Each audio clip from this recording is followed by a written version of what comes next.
అందరికీ నమస్కారం. ఎనలిస్ట్ చాడా శాస్త్రి గారు ఒక మంచి విషయాన్ని విశదీకరించారు. యూనిటీ అంటే ఏంటో తెలుసా అని. ఐక్యత. అదే ఆ ఐక్యత అంటే ఏంటో తెలుసా అని చెప్తూ ఉన్నారాయన. చాలామంది చాలా రకాల్లో చెప్తూ ఉంటారు. కానీ మనకి పట్టని విషయం, మనకి అవసరమయ్యే విషయం అదే.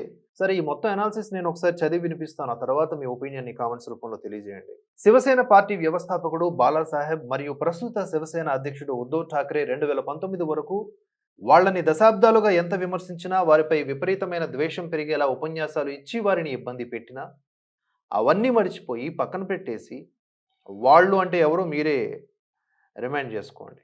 ప్రస్తుతం బీజేపీ వల్ల వాళ్ళ మత విస్తరణకు ఇబ్బంది అనుకుంటున్నారు కాబట్టి, వాళ్ళ మార్కు సెక్యులరిజం కాపాడుకునేందుకోసం తమ మత విస్తరణ అజెండాకు అడ్డుగా ఉన్నటువంటి బీజేపీని ఓడించటానికి అని లోక్‌సభ ఎన్నికల్లో ఇండీ కూటమిలో ఇక్కడ ఈ ఉద్ధవ్ ఠాక్రే శివసేన ఉందని జెప్పేసి మొత్తం ఓట్లు గంపగుత్తగా వేశారు.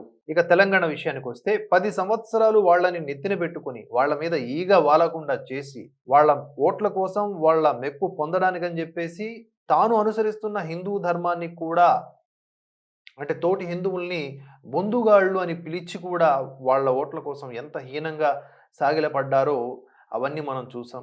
ఈవెన్ మాజీ తెలంగాణ ముఖ్యమంత్రి తనయుడు కూడా జై శ్రీరామ్ అంటే ఏమన్నా అన్నం కడుపు నిండుద్దా అని చెప్పేసి మాట్లాడారు. సో ఈ హిపోక్రసీ నడుమ ఇన్ని చేసినా కూడా వీడు తమ మత విస్తరణకు అడ్డుపడే బీజేపీని ఓడించలేడు. తమ మార్కు సెక్యులరిజం కాపాడలేడు అని గుర్తించినటువంటి మరుక్షణం వాళ్ళ ఓట్లు గంపగుత్తగా ఎవరికేశారు? కాంగ్రెస్‌కి ఓటు వేశారు. కేసీఆర్‌కి మొండి చెయ్యి, కాలు వగైరా అన్నీ చూపించేసి ఓట్లు వేయకుండా గులాబీ రెక్కలు కట్ చేశారు. ఇంకొక విచిత్రం ఉంది. వెస్ట్ బెంగాల్‌లో బహారంపూర్ అనే నియోజకవర్గంలో ముస్లిం ఓటర్లు 2011 జనాభా లెక్కల ప్రకారమే 52% అంటే మెజారిటీ ఓటర్లు. ఇప్పుడు 60% దాటి ఉంటారు అని అంచనా. ఈ నియోజకవర్గం నుంచి కాంగ్రెస్ సీనియర్ నేత అధీర్ రంజన్ చౌదరి 1999 నుంచి మొన్న 2024 ఎన్నికల వరకు అంటే 25 సంవత్సరాలుగా లోక్సభకు ఎన్నికయ్యేటట్లు చూస్తూ వాళ్ళ యొక్క మార్క్ సెక్యులరిజం కాపాడుకుంటూ వస్తూ ఉన్నారు. అయితే ఈ మధ్య జరిగిన లోక్సభ ఎన్నికలకు మొదటిసారిగా అధీర్ రంజన్‌పై టీఎంసీ పార్టీ గుజరాత్‌కు చెందినటువంటి ముస్లిం అభ్యర్థి మరియు క్రికెటర్ అయినటువంటి యూసఫ్ పఠాన్‌ని నిలబెట్టింది. అంతే యూసఫ్‌కు బెంగాలీ తెలియకపోయినా, అసలు బెంగాల్ నివాసి కాకపోయినా, అసలు యూసఫ్‌కు బెంగాల్‌కు ఏ విధంగా సంబంధం లేకపోయినా అందరూ కూడా యూసఫ్‌కి భారీగా ఓట్లు వేసి గెలిపించారు. తమ ముస్లిం అభ్యర్థి కోసం సెక్యులర్ అధీర్ బాబును వదులుకునే ముందు వారు ఏదీ కూడా ఆలోచించలేదు. అలాగే కేరళలో వైనాడ్ చూడండి. అక్కడ 10 సంవత్సరాలుగా పాలిస్తున్న సెక్యులర్ సిపిఎం పార్టీ వాళ్ళ ఓట్ల కోసం నానా అగచాట్లు పడింది.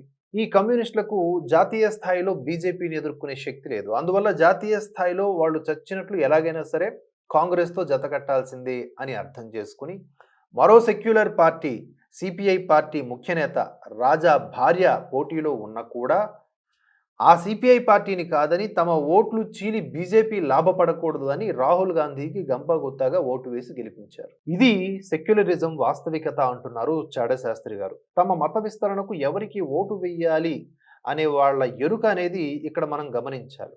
అందుకే ఉన్న ఓటు శాతం గంపగుత్తగా పడతాయని తెలిసే సెక్యులర్ పార్టీలు వాళ్ళ వెనక పడతారు. 1947 నుంచి జరుగుతూ వస్తోంది ఇదే తంతు. మాకు ఓటు వేయకపోతే అదిగో జనసంఘ్ లేదా బీజేపీ అధికారంలోకి వస్తుంది అని బీజేపీ బూచి చూపించి వాళ్ళ ఓట్లు అడుక్కుంటూ వస్తూ ఉన్నారు. ఈ కారణం చేతే వాళ్ళకి ఆర్థిక అభివృద్ధికి ఏమీ చేసినా చేయకపోయినా తమ మత విస్తరణకు అడ్డురాని ఈ సెక్యులర్ పార్టీలకే వాళ్ళు ఓటు వేస్తారు. ప్రాంతం బట్టి వాళ్ళ ఓట్లు 20% లేదా 30% ఖచ్చితంగా పడతాయి కాబట్టి ఇటు హిందువులను కులాల వారీగా విడగొట్టి ఒక 2, 3 కులాల ఓట్లు వేయించుకుంటూ దశాబ్దాలుగా ఎన్నికల్లో గెలుస్తూ వస్తున్నారు. అయితే 2014 ఎన్నికల్లో ఈ సెక్యులర్ పార్టీలు ఊహించని రీతిలో కులాలకు అతీతంగా హిందువులు ఎక్కువ శాతం కలిసి బీజేపీకి వేశారు. అందువల్లే బీజేపీ గెలిచింది.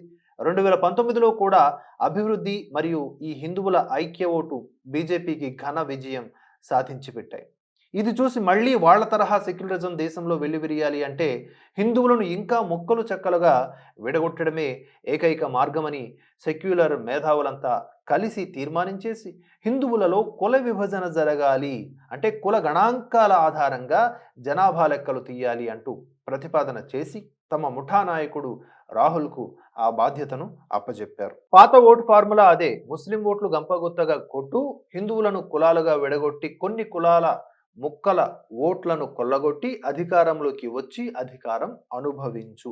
ఈ ఫార్ములాతోనే దశాబ్దాలుగా అధికారం అనుభవించారు. కానీ వాళ్ళ కుటుంబం అధికారంలో ఉన్నన్నాళ్ళు కూడా ఈ కుల గణాంకాలు తీయాలి అని గతంలో ఏనాడూ వాళ్ళనుకోలేదు.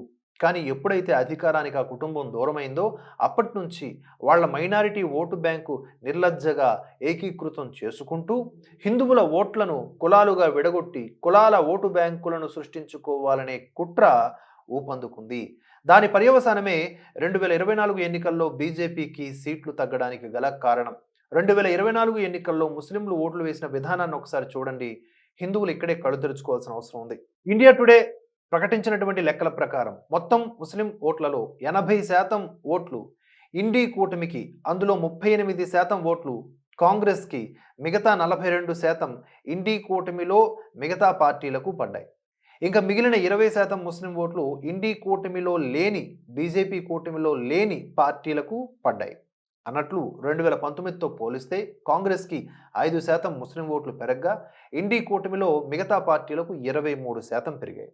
ఇవి ఎక్కడి నుంచి పెరిగాయి అంటే బీజేపీకి 2019లో పడ్డ ఓట్లలో 3% ఓట్లు, ఎన్డీఏ కూటమిలో మిగతా పార్టీలకు పడ్డ ఓట్లలో 3%, ఇండీ కూటమి, ఎన్డీఏ కూటమిలోని బీఆర్ఎస్, వైఎస్ఆర్సీపీ వంటి పార్టీలకు పడ్డ ఓట్లలో 22% తగ్గి ఇవన్నీ మూకుమ్మడిగా అంటే ఈ 28% ఓట్లు కూడా ఇండీ కూటమి పార్టీలోకి వచ్చి పడ్డాయి. అంటే బీజేపీ గత 10 సంవత్సరాల్లో ముస్లింలకు ఎన్ని ఇళ్లు కట్టించి ఇచ్చినా, గ్యాసు, కొళాయి, కరెంటు కనెక్షన్లు, 5 లక్షల ఉచిత బీమా కార్డులు ఇచ్చినా బీజేపీకి ఓట్లు పెరగడం మాట అటు ఉంచి 2019లో పడ్డ ఆ మాత్రం ఓట్లు కూడా 2024లో పడలేదు.